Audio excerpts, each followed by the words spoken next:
Episode 130 of the TV Dudes podcast, recorded April 27th, 2017. Everything is awesome.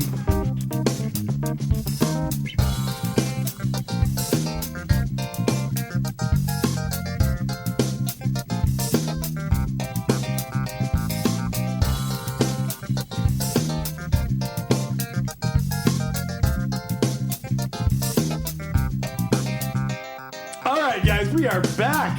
We are back with a brand new episode. We are back in the Nerdatorium, Randy's Nerdatorium. That's right, you recorded somewhere else last week. And it was, it was cool recording there. It was me, Kyle, and Mike Moody. Mike, you're back. Hey, I'm back. Yeah. Anyway, it was cool recording there, except that it was super echoey. Yeah. So audio is dampened in a room that is filled wall to wall with comic books here. Yeah, a lot of people don't know that most music is produced in studios filled with comic books. Is that what they do? Yeah, that's to dampen the sound. It's what you do. You get a bunch of comics, graphic novels, some toys, if you want to do toys. I never thought about how I was like, we don't really pick up background noise in here. It's just dead. Yeah. But these books, like, seriously, folks who aren't watching the live stream that we've never once put up in here, walls are lined with so many books. How many books do you think you have in here? A lot.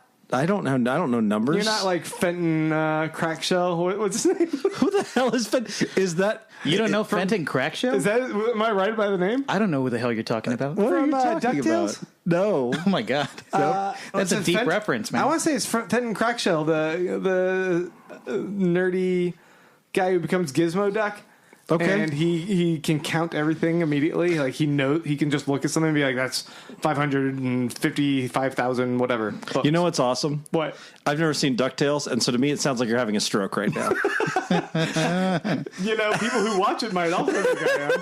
I could be way off on the name, You're too. just like making shit like this whole thing that's happening only in your head. It's like we're in Legion and you're seeing this Shadow King tell you things. Launchpad McQuack is both in that and Darkwing Duck. I know of Launchpad McQuack, and the reason I know of that is because it's referenced in Scott Pilgrim. Huh?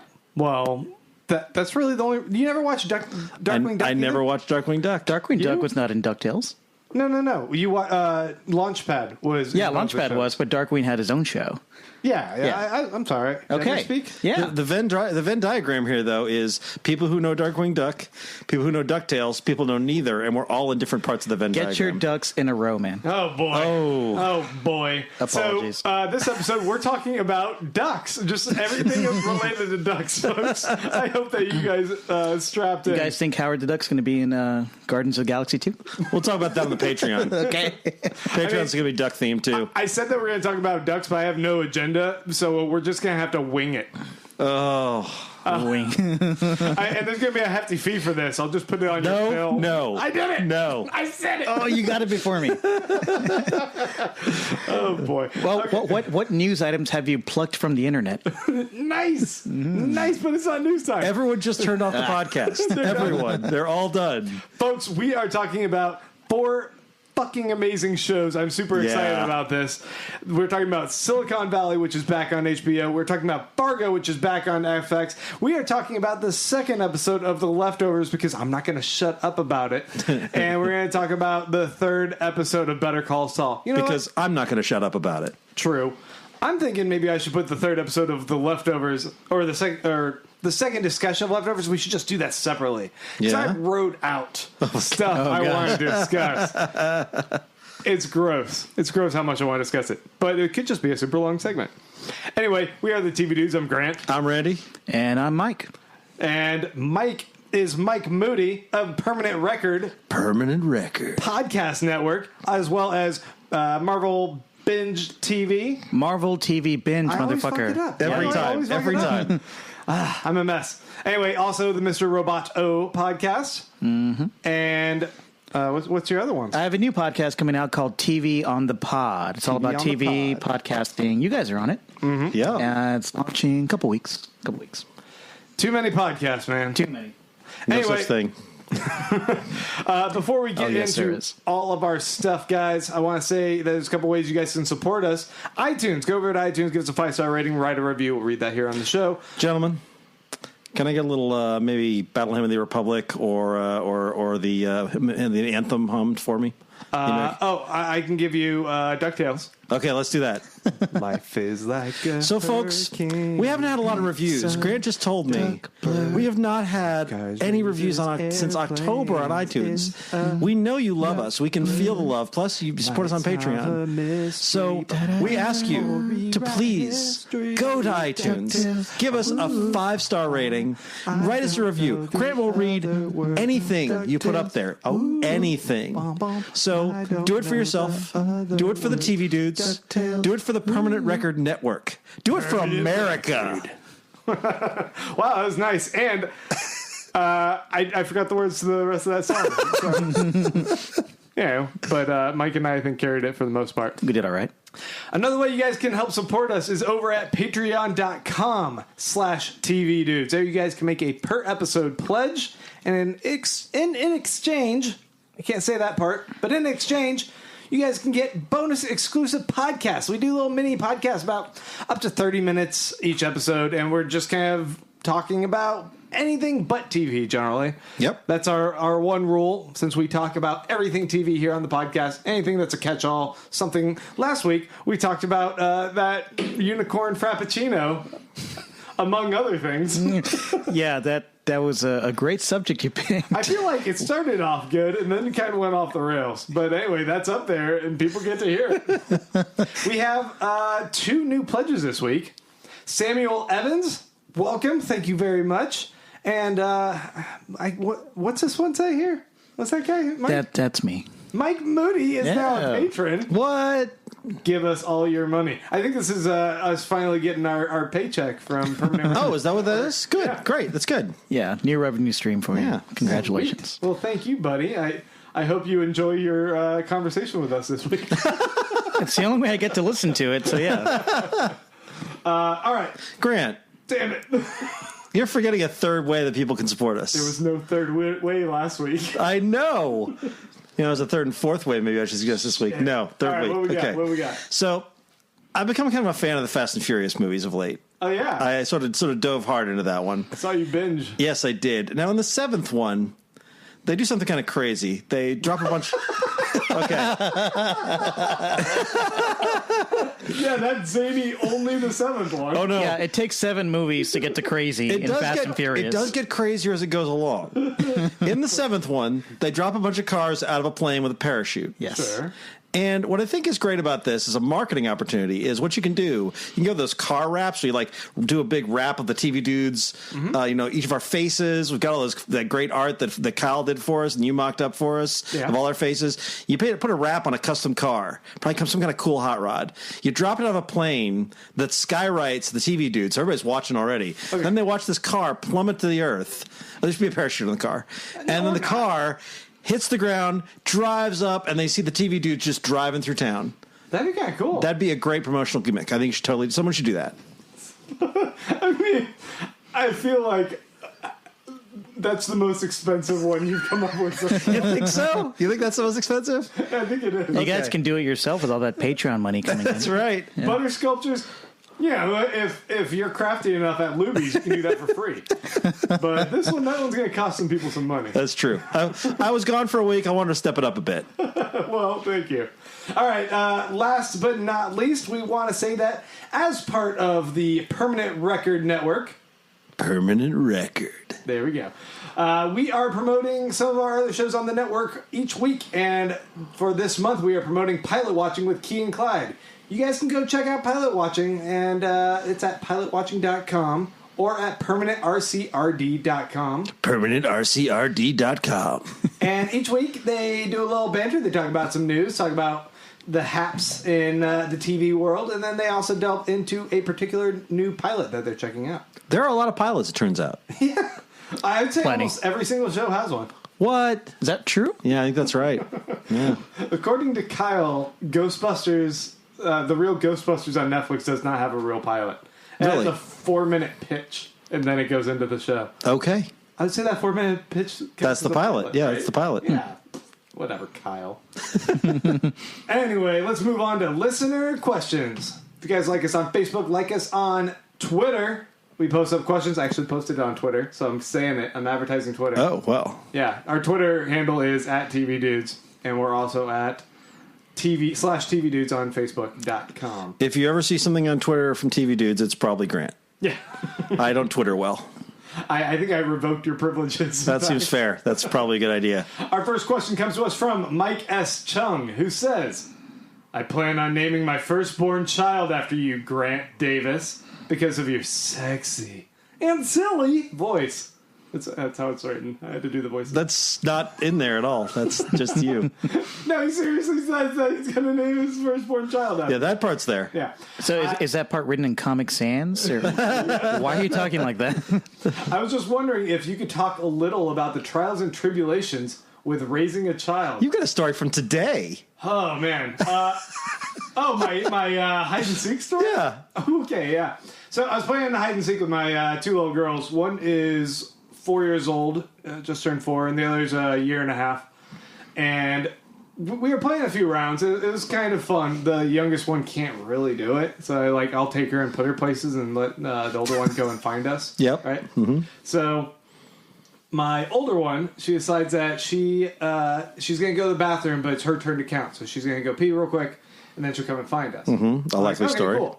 So I pick up the other one, and I run to the other bathroom, and I set her quietly in the shower, and I say, here, hide in the shower. And I close the shower curtain. She's all happy about it. She's excited. And then I run into the other room, and I have a sweet spot. I'm hiding. I have a blanket pulled over me. She's not going to find me for at least a couple minutes. Anyway, a couple minutes go by, and I'm like, what the hell? What's going on? I go into the first bathroom where she is, and she's just wrapped up not peeing. Taking care of other bathroom business. Yep, And I'm like, oh no. I had to help attend to that. Yep. Usually that would be one of those where she calls me in to help her. And I'm like, oh shit, literally. And then as I'm helping her, I hear splashing and giggling going on. And I go, oh fuck. Run into the other bathroom. And the littlest one is just having the time of her life, splashing and playing in the toilet there. Like, no! This is the worst game of hide and seek. Anyway, so kids are great. Kids are great. And every day is precious. It's just a precious. Yeah, this is why I do not have kids. I have a bunny. Yeah. The bunny does shit, but the shit is little, marbles that you can pick up really easily. They're adorable. So, Yeah. Grant, yeah. In defense of your kids, Okay. I don't want to say there was a picture posted in which you had dressed them up as Hall & Oates. Oh, yeah. So I feel like maybe that was revenge. Like, I don't know, but You don't know how disappointed that I was that my oldest smiled in that picture. Wasn't supposed to be you don't smiling. know. You gotta get the blue steel. Yeah, they both have to be serious. Yeah. I was like, don't Yeah. smile. That was the best one I had because the other one was crying. She didn't like the wig. Actually, I think Oates cried a lot of those album photos. Okay, well Yeah. then I feel a lot better about it. Yeah. Okay, our next question comes to us from Ross Brown, who says, to this day, I haven't seen a single episode of Breaking Bad.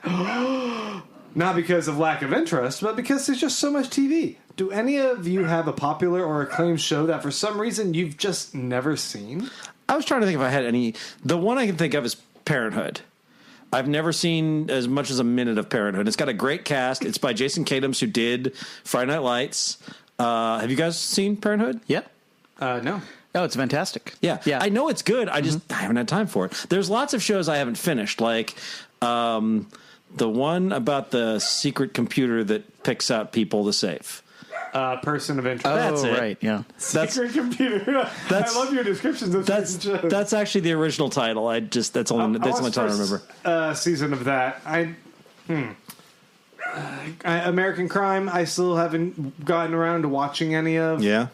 I don't know if I want to. I've seen a couple episodes of that. I liked it. I've seen an episode of American Horror Story. I've seen an episode of a few other shows that I like. I watch one episode. I've never seen Scandal, which I gather, I don't know how acclaimed that is, but it is one that everybody watches. Scandal or Empire. Or, Yeah. I haven't watched any of those. Is Peaky Blinders acclaimed? Because I was thinking, that's the one that I have not seen. It's one of those things that's been on my radar but I haven't watched. Yeah.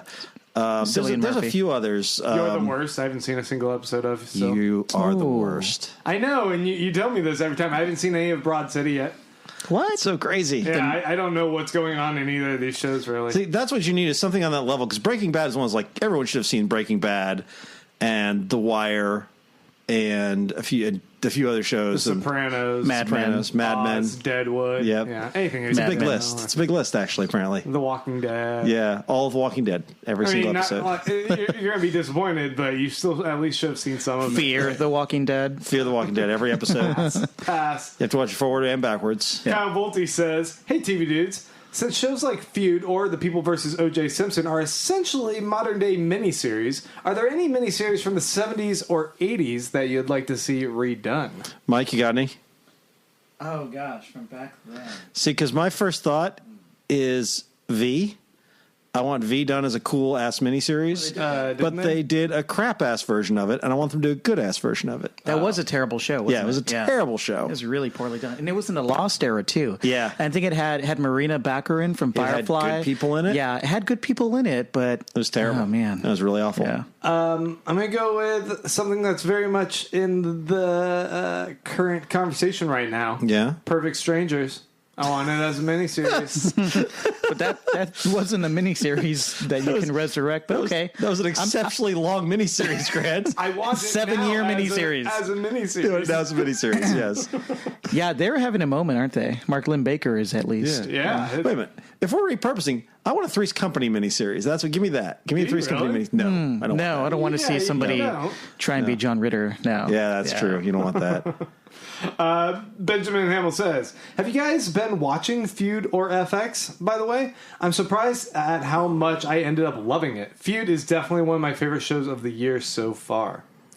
I have seen 2 episodes of it, and I was surprised by how much I liked it, but it sort of fell off my watching radar because we are in like super peak TV right now. Yeah, April is so clogged right now. So many premieres, and Feud came out, I think, in March, didn't it? So it's just backed up on my DVR. I haven't watched all the Americans yet, guys. That's how backed up I am on TV. Yeah, me too. Everyone is giving really solid reviews of both Feud and Big Little Lies over on HBO. Yeah, which I watched the first episode and didn't like, but now I kind of want to watch the rest of. Yeah, and a lot of people liked this last season of Girls, too, which I was surprised. Those people are wrong. But I'd have to, slog through the other seasons just to get there, I think. I didn't see the latest season of Girls, but the last 2 seasons are really solid, really good storytelling. Oh, really? Mm-hmm. I don't believe you. I totally recommend it. Well, Zach McLernan says, "Oh, grades and powerful TV dudes." And the more or less acceptable Mike.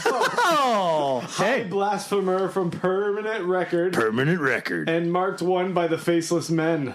A few years ago, you professed before the TV gods, the old and the new, that FX was the best network on TV.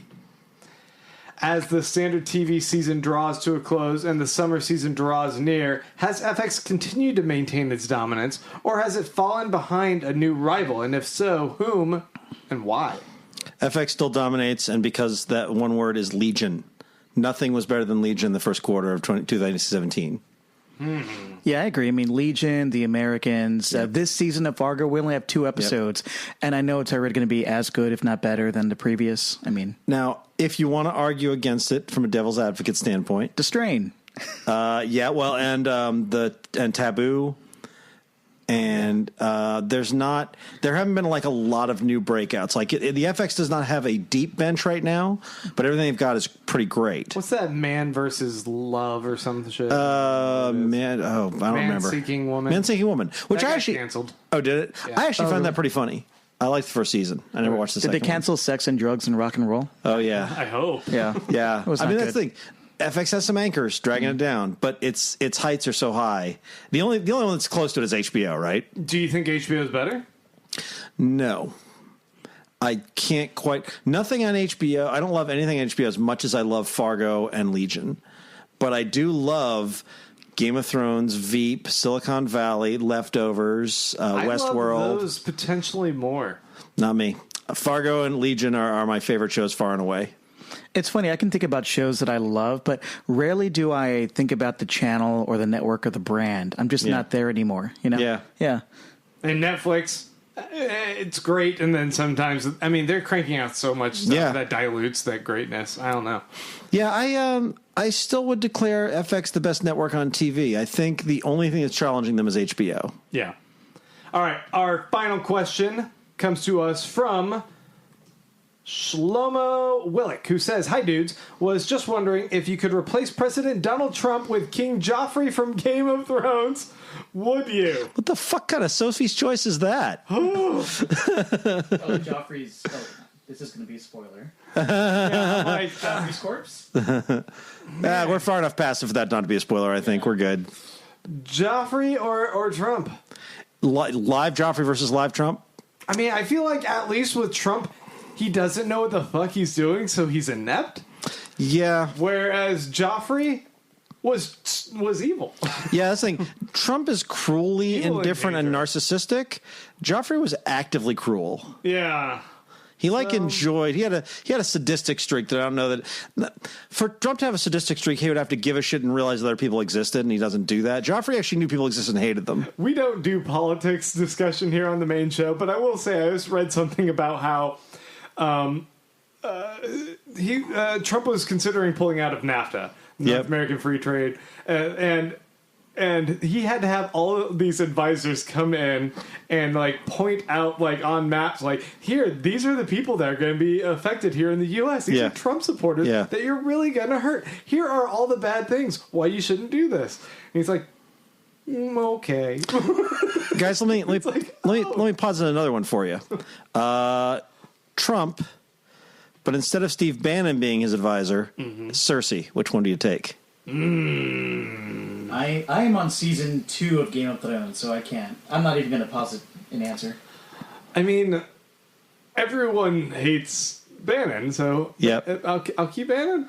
No, he's also kind of on the outs. I think you keep Cersei because Cersei would be able to get shit done, and her agenda would probably. I mean, it's not as bad as Bannon's agenda. So I think Cersei, with Trump in charge, her agenda would be? Just to protect her kids and to put herself on the Iron Throne. Okay. Yeah.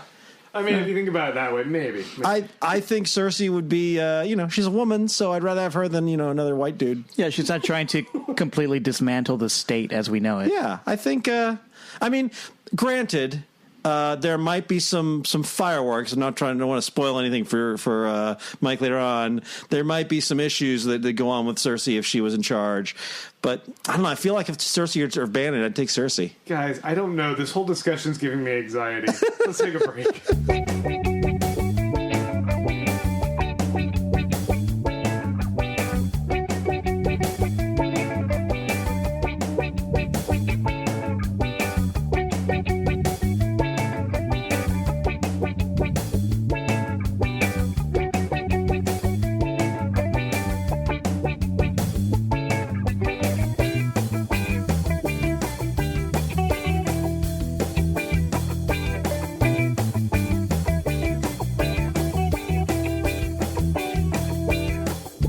Guys, I don't want to panic everybody here.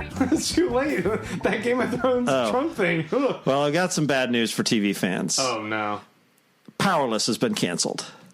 What show? Powerless. Did you guys actually like this show? No, it's terrible. Okay, good. It's a terrible show. Good. What was Powerless? You remember how DC Comics was like, hey, we're tired of failing in the movies. We're going to try and fail on TV, too? Yeah. Well, that was their show, Powerless. Oh, okay, I remember it. Yeah. Okay, good riddance. I don't know how you take a show that's got, like, Alan Tudyk and Danny Pudi and make it so terrible, but somehow they managed. That show was terrible. I only saw one episode. That was enough. From everything I heard, it did not get better. Yeah. And it has been canceled. Adios, Powerless. That show was like the one guy in like your group of friends who's just like me. Yeah. It was terrible. Yeah, it was really hard to watch. Yeah. Jesse Eisenberg is teaming up with J.J. Abrams' Bad Robot Productions for a new comedy called The Market. He will write, star in, and direct the half-hour single-camera series. Follows a recently widowed man named Howard Katzman, who moves to Pittsburgh to live with his adult son, Stan. Oh, Stan is played by Eisenberg, so we don't know who Howard Katzman is. Both men simultaneously lose their jobs due to the changing American economy and are thrust into an unforgiving job market. This sounds like The Odd Couple, but with a father and son, maybe? Okay. Did you say Eisenberg is writing and directing? Eisenberg is writing and directing and starring. I guess he's he's written some other things as well. I just wasn't aware. I don't know. I nothing that jumps out at me. I can't remember anything like. I don't know if he writes movies or he writes plays regularly. But does he write bad poetry? Is that all he writes? I don't know. He writes Laffy Taffy jokes. He writes in his diary, "Dear diary, why does everybody think I'm Michael Cera?" As long as he didn't write Batman versus Superman and just starred in it, I'm okay. Nobody wrote Batman versus Superman. No. You know, I was arguing that he was at least a memorable performance in that movie. Okay. As comical as he was, at least I remembered him. If someone came out and shit on the stage, it'd be a memorable performance. That doesn't make it good. G.G. Allen would argue otherwise. But anyway, I don't know. Him in a comedy? We'll see. I did like him in Zombieland, which at least is comedic. Yeah, it was pretty funny in Zombieland. Yeah. And he was good in Scott Pilgrim. Yeah. And Arrested Development is a comedy. And I think you've switched over to the wrong guy again. You got it? Yeah, all right. I actually liked him in American Ultra. I've never seen it. Yeah, it's pretty good. Oh, yeah. That was a fun movie. No, that's Michael Cera. Oh, no. No? Get to the next news story. Barry Levinson's 1997 political satire, Wag the Dog, is getting revamped for the modern era, which seems weird because I don't really think there's anything to be said about like politics and media manipulation right now. I feel like that's not really in the zeitgeist. But anyway, they're going to do a half-hour scripted comedy on HBO. Best of luck, guys. Levinson's going to direct the pilot. He'll executive produce alongside Robert De Niro. And they say it's an ode to the classic film, but moving the weapons of mass distraction beyond politics and into business, entertainment, and, yes, nonprofits. In the 21st century, with the tools of social media at their hands, nothing is off limits to a small group of operators when it comes to manufacturing reality. Fake news is so yesterday. I hope it's as good as The Brink. Ouch! Did you guys see the movie? Have you seen the movie? Yes, the movie's fun. The movie's great, and it doesn't have that. I don't know, really turned up to 11 comedy that The Brink had. Flop Sweat. There it is. Yeah, it did not have that. And of course, the main reason to watch that movie, Wag the Dog, is the main performances by.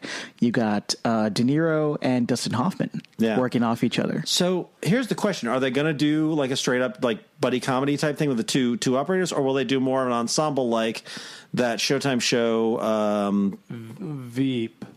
No, the one that Don Cheadle was in. House of Lies? House of Lies. That was all about spin doctors and that kind of thing. Mm-hmm. I can see a version of that, but good. It's HBO. They rarely miss, and when they do, it's The Brink. Sorry, I'm not listening to you anymore because Two Princes is playing in my head. Never mention spin doctors ever again. It's the worst. I'm just thinking about bad goatees and turtlenecks. Not good. Is that another band? Bad goatees and turtlenecks? Oh yeah, that's the singer's solo effort. that was their comedy. That was their music festival. 13 Reasons Why is nearing a season 2 renewal. So this is bad. Why? I haven't seen the show. Can you tell me without spoiling? Well, okay, here's the premise of the show, is that a girl kills herself. She commits suicide in high school, and her suicide note is 13 cassette tapes or 7, half sides, whatever. Wait, cassette tapes? Yeah. Okay. Does this take place in 1982? It actually make a point of it. The book did. Okay. The book was a YA novel. It was written about, I think, 10 or 15 years ago, and so that's why they're cassette tapes. Okay. And she does make a point of, like, they wanted to have cell phones and that kind of thing, so they updated it, but there's a point as to why she used tapes. Okay. Yeah. Forgive me for being the 100th person in the world who asked that. So. It's fine. She records on these cassette tapes, and then it's the 13 reasons or the 13 people that drove her to commit suicide, and it kind of wraps up with her at the end committing suicide. I hope that's not a spoiler to anyone who thought maybe it's going to be like revealed Titanic that she's didn't alive sink or some shit. I don't know. But anyway, she's a ghost. It's a like that's season 2. She's a ghost. I feel like we should do a video called 13 Reasons Why Not. Yeah. And why not have a second season? Okay, 13 reasons why I'm a ghost. Here's my argument. They did 2 things to set up what a second season could look like. Sure. And I think that given how well they did sort of teen melodrama and that kind of thing, without the narration and the 13 Reasons stuff, it could still work. It could still be an examination of, you do the flip side of bullying, you do not the suicide but the homicide that sometimes comes out of it. There's more to say, and you could use this as a vehicle. Will they pull it off? I don't know, and it makes me a little nervous. I'd rather have it as a one season and done kind of gem. But I'm not willing to write off wholesale until I see it, because I think there's material in what they left there. Well, your boy Reggie from Riverdale is already jumping ship to be on board 13 Reasons Why. I know, and they're going to recast him in Riverdale because of it. Was he good and prominent in that show? I don't even know. Nah, he was a pretty minor character. But he's got a more major role, obviously, in the show. I do want to suggest that they should. That I know that usually with TV seasons you don't change the name. That's like more of a movie sequel thing. Mm-hmm. I think second season should be called 13 More Reasons Why, or Reasons 14 through 26. So is this going to be a continuation or like an American Crime thing? It's a continuation. Okay. Reasons 14 through 26 would be the best. That'd be the best, right? What if someone discovers there's more tapes? Then it's just a whole season of all their awful things that happened to her, and she's like, that would be good, because at least they wouldn't lose that actress. She was fantastic. And she just starts. She's like, I know I'm already dead, and I know I told you the whole story, but there's more. This one guy, I made cupcakes, and he said they were dry. 13 Reasons Why I Faked My Death. 13 Reasons Why I Faked My Death. Oh, man. It becomes Alias, or she's a spy. Yes. Oh, my God. That's by season 4. Yes. She's a spy. She's a ghost spy, because we already established she's a ghost. Ghost, yeah.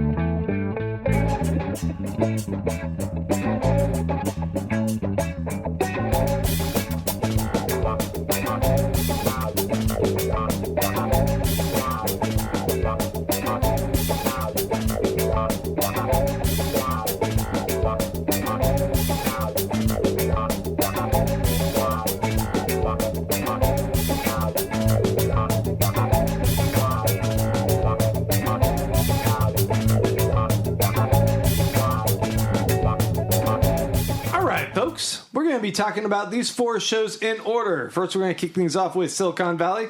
Then we will follow it up with Fargo, followed by The Leftovers, and then wrapping it up like every week with Better Call Saul. First up, Silicon Valley is back, guys, and it is its 3rd season?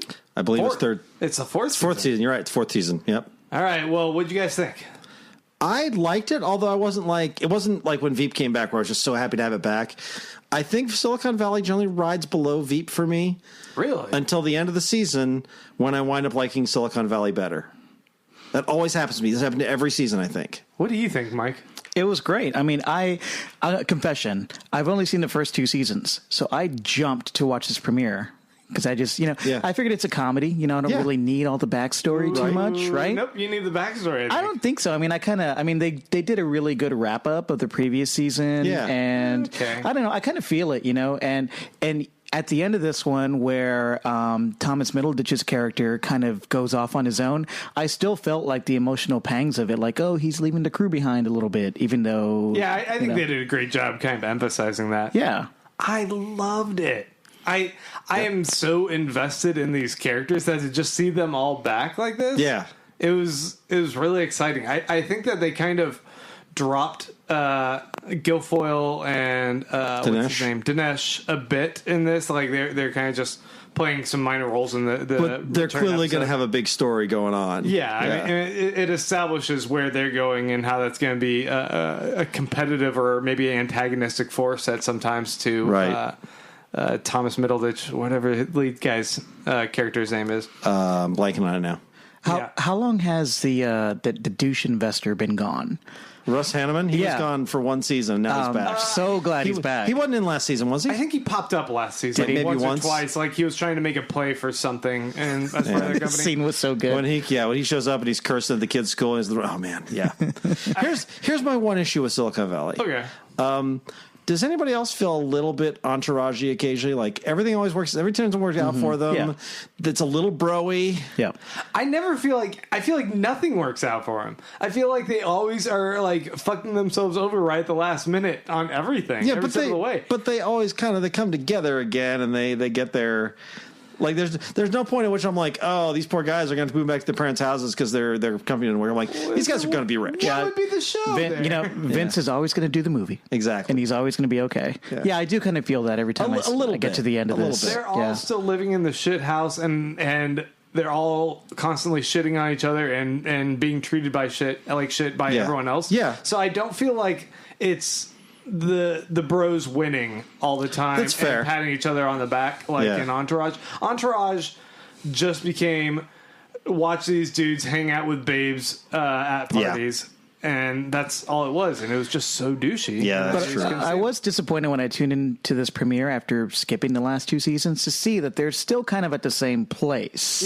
Yeah. You know what I mean? I thought we were going to see ongoing, business entrepreneurship, like a building thing. You kind of want them to be at that point like the young Hooli. You want them to be like there you go. Hiring, a season where they hire a bunch of people who don't work out. Well, they did that last season. They had did, their office. yeah. They built up. They hired a bunch of people. That's true. They lost all of it. That's true. Yeah, that's they true. did the other thing where they built a product that they were about to launch, and then they got sued and lost their product, and they couldn't do anything. Right. So I mean, I don't know. I appreciate how it feels like there's a lot of these real business problems that I don't fully understand, but that have to be grappled with by any sort of startup, and they're dealing with them, and they don't have any business savvy in order to kind of pull this stuff off. I think one of the things that makes Silicon Valley work really well is the cast is so good. Yeah. Like any one of these guys could headline. TJ Miller could headline a show. Kamal Nanjiani could headline a show. Martin Starr could headline a show. I'm not sure about the guy who plays Jared. He might not be able to headline a show. But everybody else, they could be the lead in their own show, and instead they're all put together as this like massive entourage of encourage cast. Quit saying entourage. Sorry. Ensemble. But can I tell you? Can I tell you my favorite moment though? It wasn't with the main cast. Yeah. It was the passive aggressive off between Jack Barker and the head of Hooli. His wanting desperately to prove that he was right, that it's not shorter to fly through Jackson Hole and spending all this money, and his head of security being like, really? You're gonna do this? Do 5 more flights, and then we'll average them. And then sending him down to the cage down below where they'd visit. That killed me. That was my favorite part of this. It's a really good role for Tobolowsky too. Yeah. It's good seeing him back. I love when the elephant dies and his assistant. Maybe it was in the last episode, or the season 3 finale. She's like, I'm not sure if you should be using live animals to make all of your points. And he's like, you're fired. Get out of here. Anyway, I'm excited to have it back. And let's talk about Fargo. Yeah. Which, once again, this is changing it up. Whole new cast, whole new story. Slightly different location, still up in the North Dakota sort of Minnesota area. Yep. And Randy, turn to you. What do you think here? I love this show. And season 3, that first episode, I've seen the first 2. Mike and I have both seen the first 2. Why don't we just say you love Noah Hawley? I do love Noah Hawley. He lives in Austin? Did you know that? I do know that. I don't know what his address is, not for lack of trying. Well, kidding. I'm not stalking Noah Hawley. I actually have tried to interview him twice in 2 years at ATX Fest, and I've been turned down both times. Really? Just interview him while he's here in town. I tried that too. Okay. I really want to talk to Noah Hawley because, this guy he makes my favorite TV. And the Coen brothers make some of my favorite movies. And so you mix Noah Hawley with things I already love, like X-Men comics or Coen brothers movie, and you get these perfect TV shows to me. And I think the general wisdom, I don't know if this is true, but I think the general wisdom is that Fargo season 1 was better than Fargo season 2. Is that true? You guys think? I thought it was the other way around. Is it really? Yeah. I don't know. I don't know necessarily. I mean, I would just give it to the first season for establishing things, I guess. I don't really rank them, but I thought the people generally liked season 1 better than season 2. But I think season 3 is off to a pretty amazing start. First of all, the cast is great. Ewan McGregor playing twins, one of whom is successful, one of whom is not. One of whom has this stringy-haired comb-over.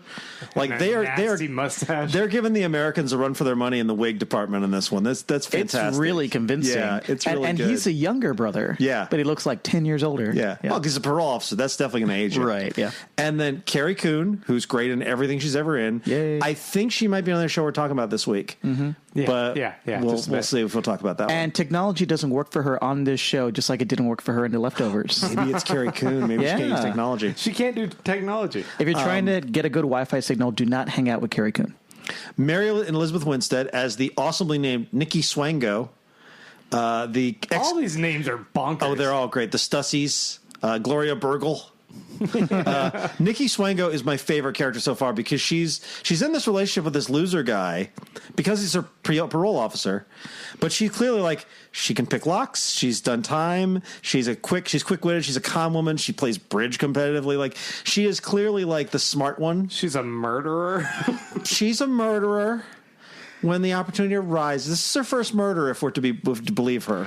She is a very intriguing character because you're watching this and you're like, okay, there's no way she loves Ray. But I think she does. But then you're like, but she does, you know, or this is a really good con job. That's what I love about it is that, I think the obvious thing would be if, every time we see her, she, when he leaves, she breathes a sigh of relief and she could drop the con. But we've seen her without him, and I believe that she legitimately loves that character. I think she's just really turned on by how good he is at bridge. That scene of them going and playing bridge in the first episode and the music cues and everything, it was beautiful. Yeah. Well, that's what the show does. It takes moments like that and does them really well. I love how they pair slick editing and the music cues with the mundaneness of going to a bridge competition. Yep. There's a guy who's dealing cards, and instead of every card going perfectly wherever, it's he stumbles with his fingers and kind of puts them a little awkwardly, has to realign them, stuff like that. And then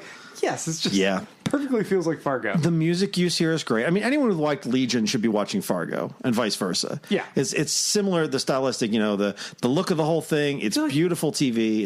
The soundtrack's great. The show is run in a similar way for some reason. I do feel these two episodes of season 3 are they're edging a little more into the comedic territory than the first two. It seems more like an all-out comedy. Yes, but they tended to lead comedy in the early ones, and then it becomes tragic. I mean, they definitely we're headed to the same territory they had with the movie where the guys hire someone to rob their parents' jewelry store and it goes wrong. Mm-hmm. You never, especially in Coen Brothers type movies, you never hire someone to take on your family because it's always going to turn violent. So Scoot McNairy, who's in here as Maurice LeFay, is a great name. Funny. I'm going to miss him. He's only in a couple episodes, maybe, unless we see a flashback or something. But his whole how bad things go wrong, and how you could see it the minute he hired him. This is going to turn violent. It totally felt like Fargo, both season 1 and the movie. Yeah. And going to the wrong place or the wrong situation happening for what should have been an easy job. Yeah. And then on the other side, we've got the VM Varga, David Thewlis playing this scary British gangster. Oh, so weird and creepy. And that whole thing, that takes a big turn in the second episode. I thought the moment with the lawyer in the parking garage was so good because I didn't see it coming. Yeah, somehow that connects to the first scene we get from the first episode. Okay. Yeah, I'm not sure how. Yeah, but it's supposed to be one of those characters, I think, is the lawyer or an ancestor of the lawyer or something. Okay. Yeah. But, I mean, just amazing cast, great stories, great music, beautifully staged. This show is what every TV show should aspire to be, in my opinion. It's the next 3 shows we're talking about, Fargo, Leftovers, and Better Call Saul, the cinematography on all of them is phenomenal.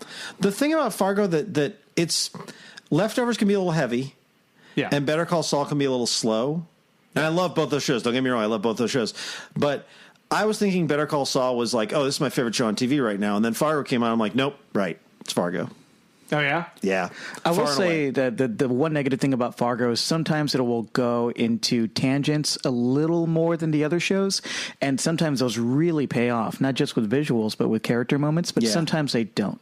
Okay. Sometimes it's just a gamble. So you'll get a 5 or 8 minute chunk that just kind of sits there. Okay. Mm-hmm.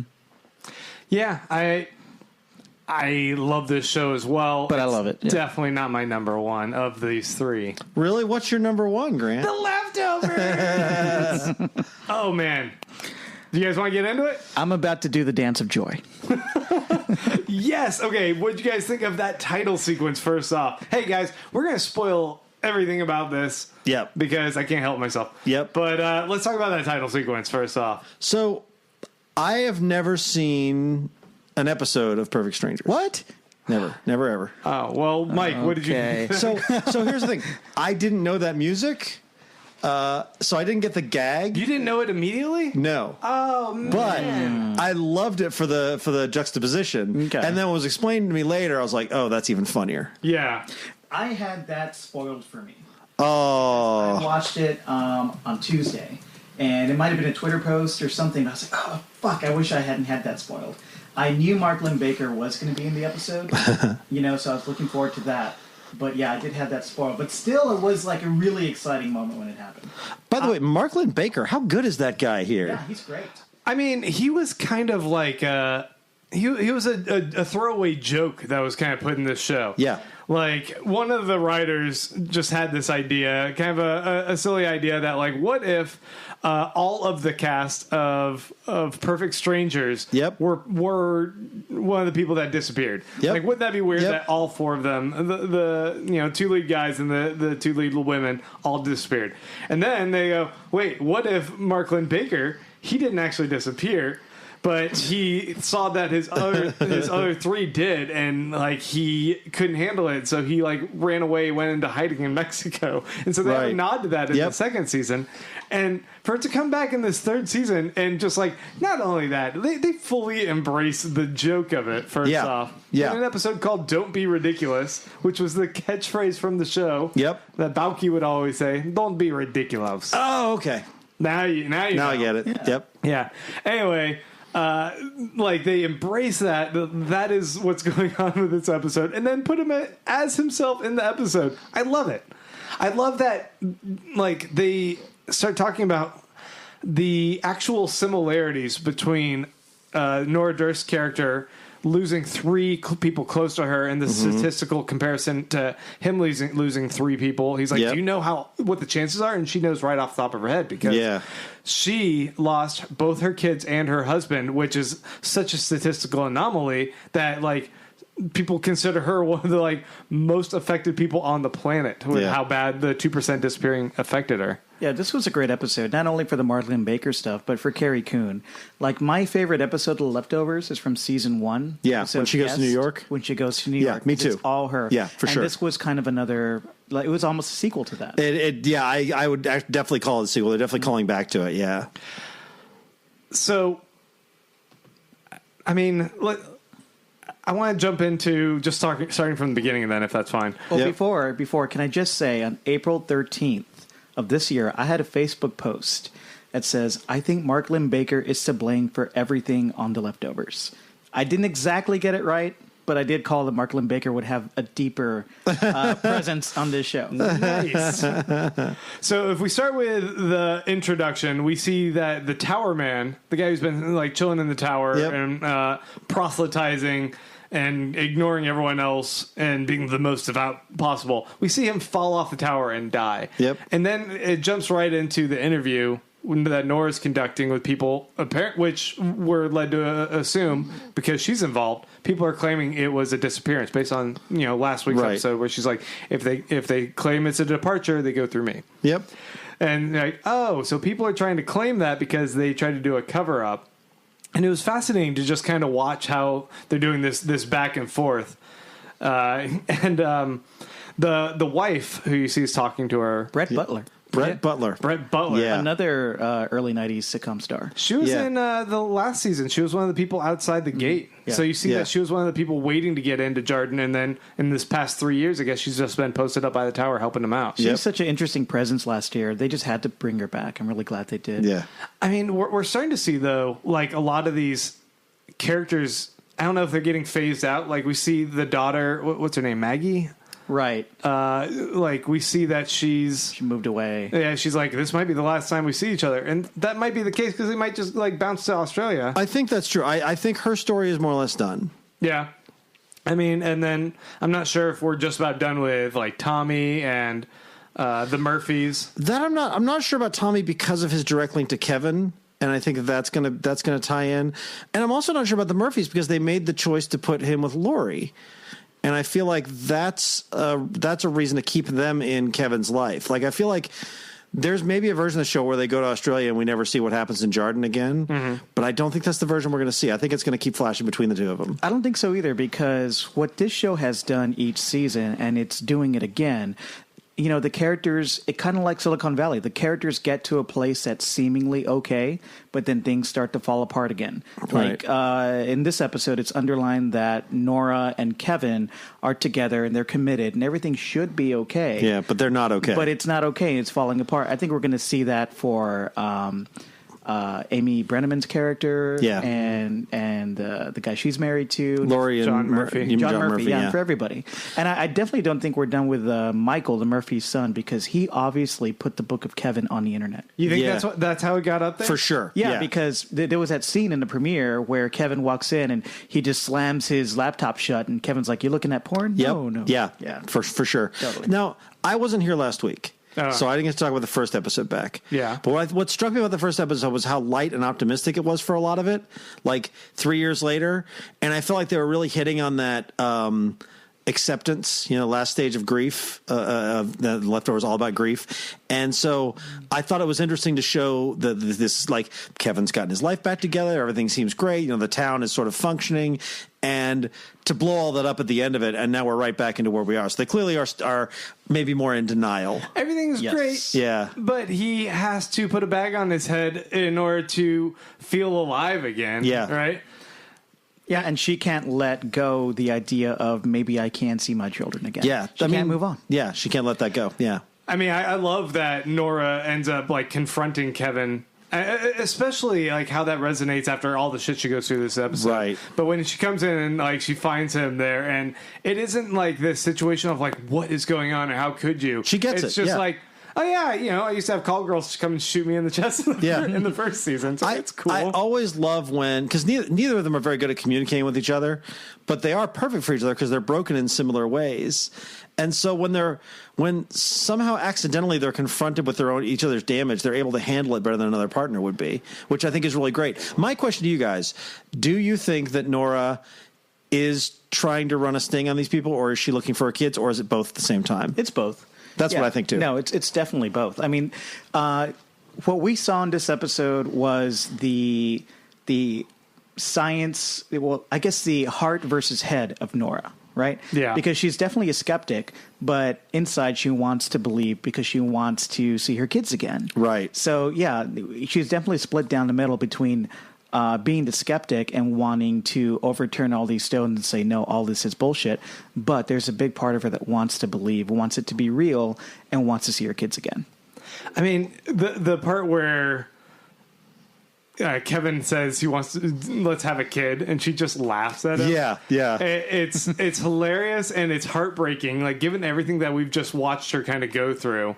I mean, it was exactly a don't be ridiculous kind of moment. Yeah. But I love that. Like, she asks him, like, why would you want to do that? You're happy, right? And he's like, yeah. And she's like, so am I. And I was like, that's the biggest lie of the show. Yeah. You guys are not happy. And like have them just try and like reaffirm that to each other. I was like, no. I mean, I was sort of also thinking about this idea that like Kevin keeps putting the bag on his head, and if it's like not autoerotic asphyxiation, but what if it's auto asphyxiation? In the sense that like when you choke and then you kind of get that release from it, it gives you this like rushing sense of euphoria.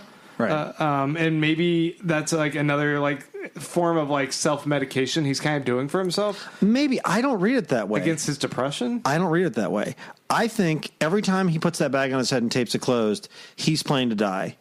And every time he stops himself, because he knows when he dies, he goes to that place with the international assassin. Like he's experienced the other side, and he's not sure he can die either. Do you think that's the other side though of this reality? I don't know what that is, but I know that Kevin has a special relationship with it, and I think that part of him wants to explore that. And that's why he does that every day. I don't think it's anything as mundane as trying to get an oxygen rush. Can we go into a theory I read? Yep. Okay. I read this fan theory about especially playing into the idea of Nora potentially contacting these scientists based on what Mark Linn-Baker was saying, that there's this radiation that they can blast you with and they can blast you to the other side. Yep. First off, people were speculating that end scene of the first episode where we see old Nora. What if that isn't old Nora, or so much as it's Nora who just got blasted with radiation, so she's looking hella old and like messed up. But Maybe. It's not as far in the future as we were thinking. That's possible. That could be possible because she did look more bleached out in the face and old, right? Yeah, a little bit more Doc Brown going Interesting. on there. Yep. Okay, but this other one, and this is completely out there. I don't buy it just because of how the show structures itself to be relatively realistic, I guess, and grounded. But one of the theories is, what if there are two worlds? Buying into this, like there are people in a different plane of existence. What if there's a whole universe where 98% of the population disappeared from Earth and the 2% are living in like this ghost kind of other side, I guess? There's two reasons I don't think they'll do that.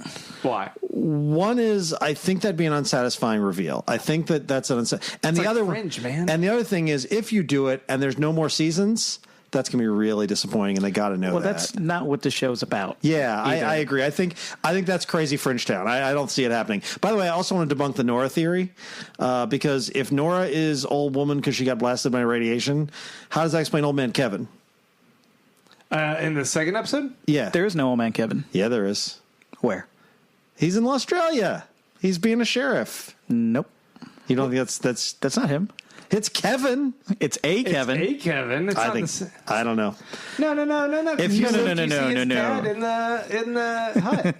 You see Kevin Garvey Sr. pop out, Yeah. Yeah. looking his same age. So the other guy, I guess that's true. You know, And Interesting Justin about that. Theroux does not age to be this cranky Australian man in 20 years, I don't think. who does not have those six-pack abs. Yeah. I thought it was possible, that many years living that long in Australia, you could develop the accent. I mean, that's Kevin Sr. living in there, and the idea that they're looking for a Kevin, and there's two Kevins living together, and all the Kevins of the show all happen to be police chiefs. All of this is weird. I have a new fan theory for you. Yeah, it's going to be revealed that the 2% of people who vanished were all Kevins, and everyone was Kevin. Yeah, everyone was Nora's two kids, Kevin. They're and both Kevin. named Kevin and Kevin. Their husband was named Kevin. It's weird that she like married George Foreman. Did he name all of his kids to Birch? They were the only Kevins who were not taken, and that's why they had to go to Australia. Oh shit! I want to know, did the Wu-Tang Clan get departed as well? Oh shit! All of them are gone. the entire Wu-Tang Clan? Yeah. Everyone's got to be talking about that. Then. The guy who played Kevin in Australia, the one that gets drowned. Yep. His name is Damien Garvey in real life. Last name Garvey. Interesting. Yeah. Did you guys think, because all the technology was failing with Nora, what did you think that was trying to get across? I thought that was a Destiny kind of thing. Every time that she tried to ignore the truth of her mind, technology wouldn't cooperate with her. Okay. And I feel like that was a weird Destiny kind of thing. Well, I think, she hit 4 roadblocks. The first 3 were technology related. There's the kiosk at the airport where she was trying to hit the child on the lap button. Obviously like a reminder that she had kids and now she doesn't have a kid. She doesn't have Lily. She doesn't have her own kids. Right. That's fucked up. The navigation wouldn't let her go see Lily when she was trying to go see her in town. She had to resort to a regular map. And then the airport exit gate wouldn't open to let her leave to go see Kevin. And then finally she was pulled over by Tommy, which I thought was another kind of roadblock. And it seemed like with the first 3, like, you know, she's confronted by all these things that are trying to like prevent her from like moving on, but she, you know, is able to push past that with force of will. And like when Tommy pulls her over, the conversation kind of goes in a different direction where, you know, she's trying to process her grief, but like even he won't allow her to have that because he goes, look, I never even left Lily for you. Yeah. Like, I didn't even know you existed. You're trying to like blame me and say like that Lily was yours. I left it for my dad. I didn't know about you. Yeah. And it strips away that one other like element that she's kind of clinging to. Yeah. And I mean, whereas like the other things she can kind of like fight against the machine and like still get where she's going, I think that breaks her in a way that causes her to just like lash out in a separate way when she prints out that picture and says, fuck you to all the believers of that Tower Man disappearing. Well, I read that also as she's saying, I can't have my kids back, then you don't get to believe in this thing about your husband. Yeah. If we're all going to confront reality, let's all confront reality. Yeah, definitely. Yeah. A couple other things I thought were interesting to note.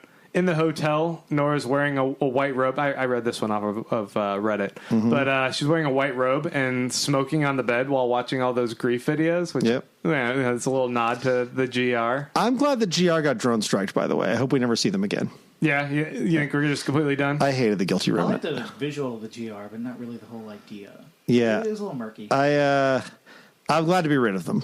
Yeah, I think they played their part for 2 seasons, and I'm okay with them being gone. I didn't hate them, though. I generally found their story the least interesting of all the stories.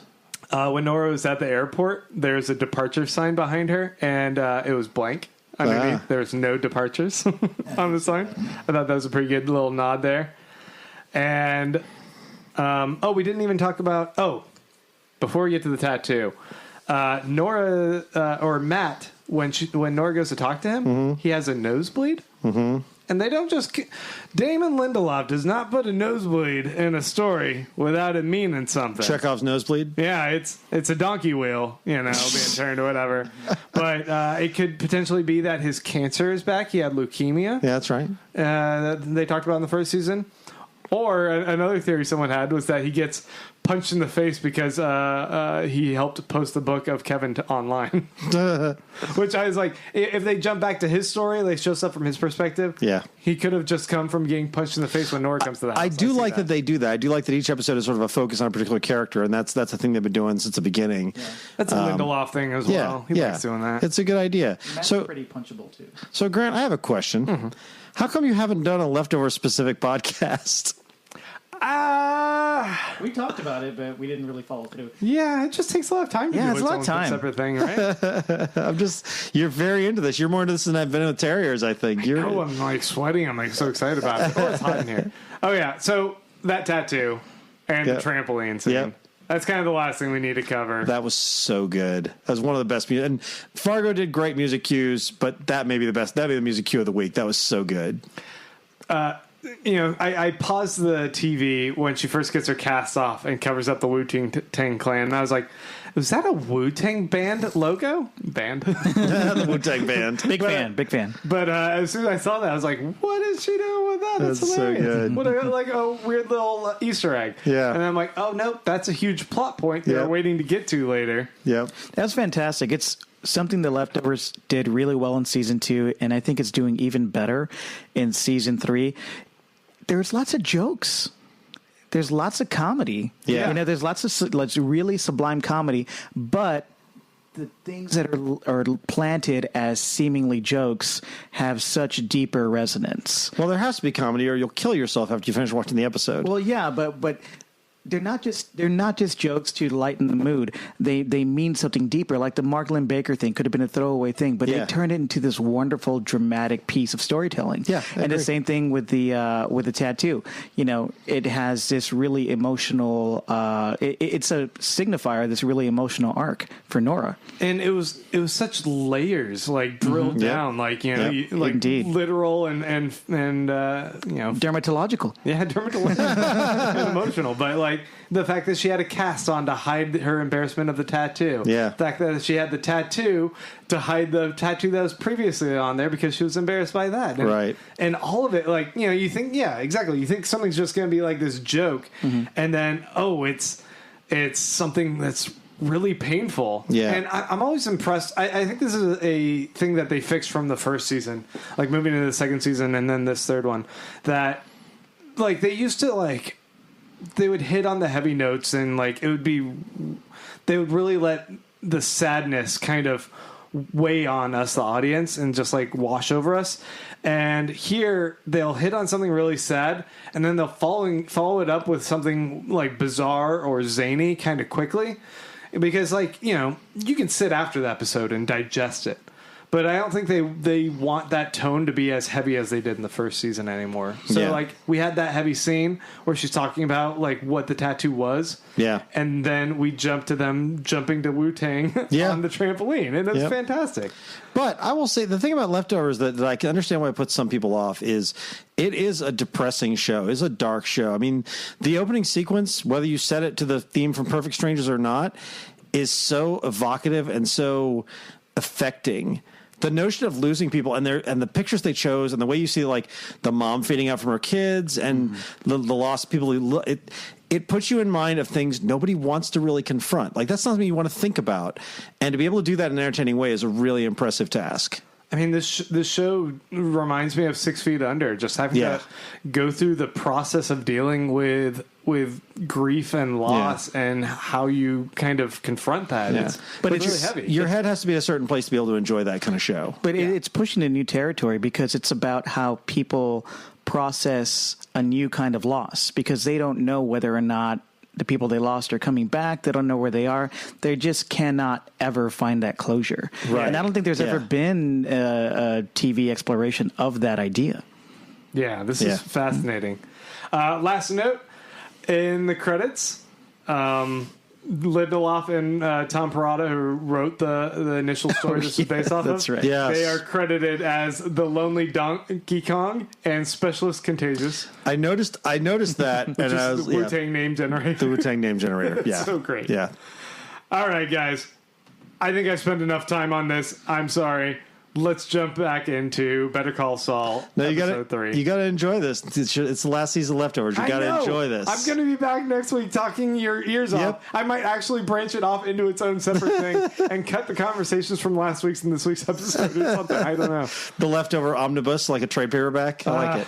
I just can't stop myself. So, Better Call Saul season 3. Yeah. Oh, man, I love the divergence that Jimmy and Mike's story are kind of taking. We're going to get to a point where they'll interact, but Mike now knows Gus. Mike has met Gus. And we know Saul never meets Gus until Breaking Bad. So he can't meet Gus. He can't know who he is. Oh, I didn't remember that. Yeah. Okay. He didn't know who Gus was. Huh. But he knows Mike. He knows Mike.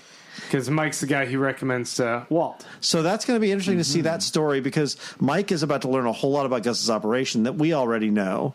But Saul can't. Jimmy can't. I mean, the scene with Mike putting the shoes or throwing the shoes up there, it's just a classic Vince Gilligan-esque, like bizarre and like weirdly shot. Like, what are they going to do? How are they going to make this all work out? And it's so fascinating to watch this kind of puzzle like come together, and then you go, oh, shoot the toe, get dust on there. Right. Yeah, some of my favorite scenes from Breaking Bad were Mike doing his whole solitary workmakeship. Yeah. And this show just leaves so much space for those kind of sequences. It's really rewarding. Yeah. I also like that Mike is such a no-nonsense guy. It makes sense that he and Gus would get along so well because both of them have no time for bullshit. Pragmatic. Yeah. And so the two of them, when they get... Because if you get someone like Mike, who's like a little more aggressive, who met Gus... He'd get in his face about interfering with his business, and Gus would have him killed. Mm-hmm. Mike's practical. Mike just is like, yeah, okay, give me a reason not to do this. And he's like, he realizes that they have similar goals, and he can work with him. Mike doesn't care. He's been broken by what happened to his son, so whatever he does, it doesn't really matter as long as his granddaughter stays safe. Yeah. So I really like the two of them together. I love that it was sort of played very coolly, very low key. Like there's not like a big moment. We all know how important that moment is, but there was no like, they didn't go over the top in the way it was shot. Or they didn't use a big music stinger. They didn't do a big like dialogue break. It's like It's here, and if you know, then you know. Hi, I'm Gus. Yeah. Mike, nice Yeah. to meet you. Let's immortalize this handshake. I hope your face never blows off. What a weird thing to say. What a weird thing to say. Let's cut to the next scene. That's how I would write the scene. But the other story that I think is interesting is going on is the stuff between Chuck and Jimmy, because that's the one we don't know where that's going. We know ultimately that Jimmy becomes Saul, but we don't know what's going to happen with Jimmy and Ray. Not Ray. Ray Seahorn's the actress name. What's the character's name? Kim. We don't know what's going to happen with Jimmy and Kim. We know that Francesca's going to be his assistant for a long time. Oh, yeah. I'm looking forward to watching that relationship change, because by Breaking Bad, she hates him. Mm-hmm. She just hates him. Mm-hmm. But now she likes him, and I'm curious to see how that goes. And we don't know what's going to happen with him and Chuck. But I don't know about you guys. There was a think piece going around the internet about, is Chuck the Skyler? The Skyler. I think I brought that up last week. And no, fuck that. Chuck's an asshole. Chuck is not the Skyler. Chuck deserves all the scorn he gets. That scene where he was out there with Jimmy, lording it over him, telling him that ultimately, after he goes to jail, it's all going to be better. And he's like, I wanted you to be better. And when you get out of jail, I'll help you be better. And I'm like, no, you wanted to be better, but not better enough. Because when he tried to become a lawyer on his own, on terms, your terms, you fucked him over. It's true. Chuck is an asshole. Chuck is an asshole. A narcissist. And he is not Skyler. Yes and no. No. Chuck's the bad guy here. Jimmy's a bad guy too, though. Jimmy's a bad guy too, and he becomes an even worse guy later on. But that's because of Chuck. You think so? Yes. Okay. I mean, where's his accountability? It's also because of him. If Jimmy had, if Jimmy's Chuck been a con artist like forever, but he was not when he was working with H&M. He was trying to go the right way. He was trying to be he was always going to be a little slapdash as a lawyer. He was never going to be as buttoned up as Chuck wanted to be. True. But no more slapdash than Kim can be from time to time. Right. You're right. He could have been Kim. He could have been someone who's occasionally unconventional,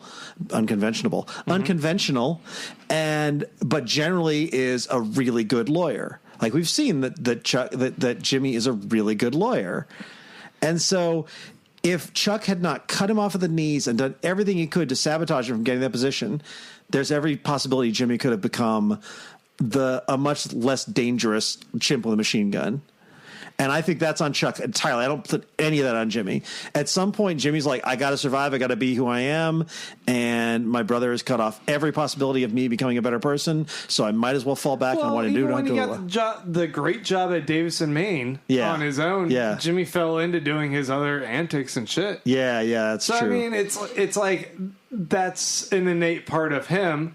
And you know, I don't disagree that Chuck's not an asshole. Yeah. But Skyler was an asshole at times to Walter as well, from a lot of people's perspective. But Skyler didn't cut him off of the legs as much. Skyler was trying to force him to do things that he didn't want to when he was already going through some shit. Yeah, that's true.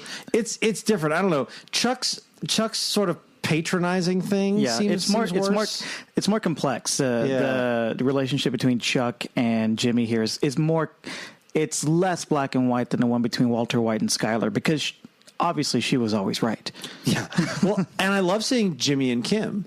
I love that Kim is standing by him in all this, because you keep waiting for that breaking point. He keeps waiting for that breaking point. Yeah. Like he gives that big speech. He goes in her office, gives a big speech about how he doesn't want her to help and it's his problem and all that. Like, here's the thing we don't know. We don't know if Kim is in his life at all during Breaking Bad, do we? No, we have no idea. No. I don't think so. That's not the impression I get. I mean, the assumption is that he is on his own as a schmuck lawyer, right? Yeah. He doesn't go home to anyone.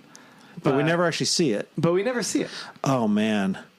What if he was married to Kim and he had to leave her behind for the end of Breaking Bad, and that's the big reveal at the end of Better Call Saul? That Kim's just like waiting back in New Mexico wondering what happened to Saul.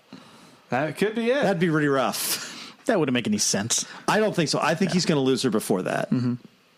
So our good friend and former TV dude Johnny was complaining earlier that this show is just too painstakingly slow. We already know the end of the story for Mike. Yeah. And that there's ultimately the feud between Chuck and Jimmy is somewhat trivial and and they keep rehashing the same thing or going back to, you're not good enough and I hate you, back and forth. He just thinks it's harping on that too much, and so he was saying it's boring. But it's escalating. That's not an unfair estimation, honestly. I can see this show is very deliberately paced. Like, this is made for people who want to watch this show. And it's definitely a show where I can see someone saying it's too slow, or I know where everything's going. If you don't like prequels in general, this is a prequel. Yeah. But I think it's masterful. I think that the execution of everything is so good, and the character work is so good. And just seeing Bob Odenkirk become this amazing dramatic lead as well as just a comedic genius is all worth it to me. I can see totally where Johnny's coming from and where other people, I've heard this before, that it's too slow or it's boring.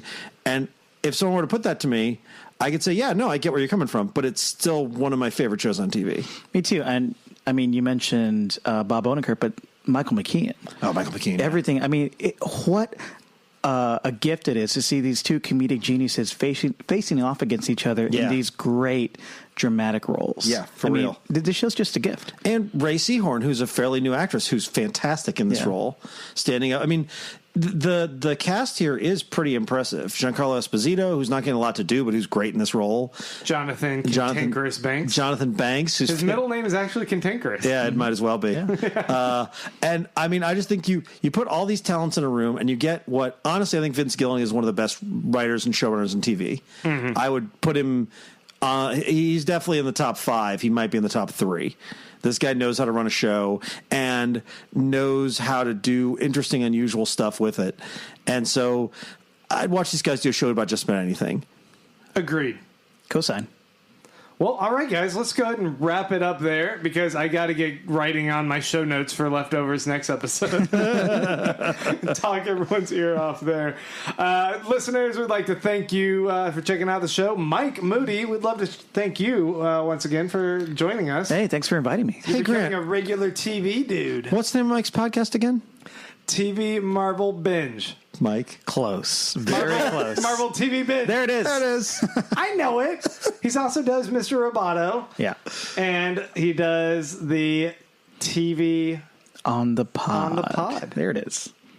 Man, don't quiz me live on this. You know I don't edit our episodes. It was an hour ago. I thought you'd remember. I can't remember anything we just discussed. It's only leftover. All leftovers knowledge. You guys to take up some kind of room. That's all I have room for up here. Yeah, you totally forgot your phone number, didn't you? All right, we're out. TV Dude's out.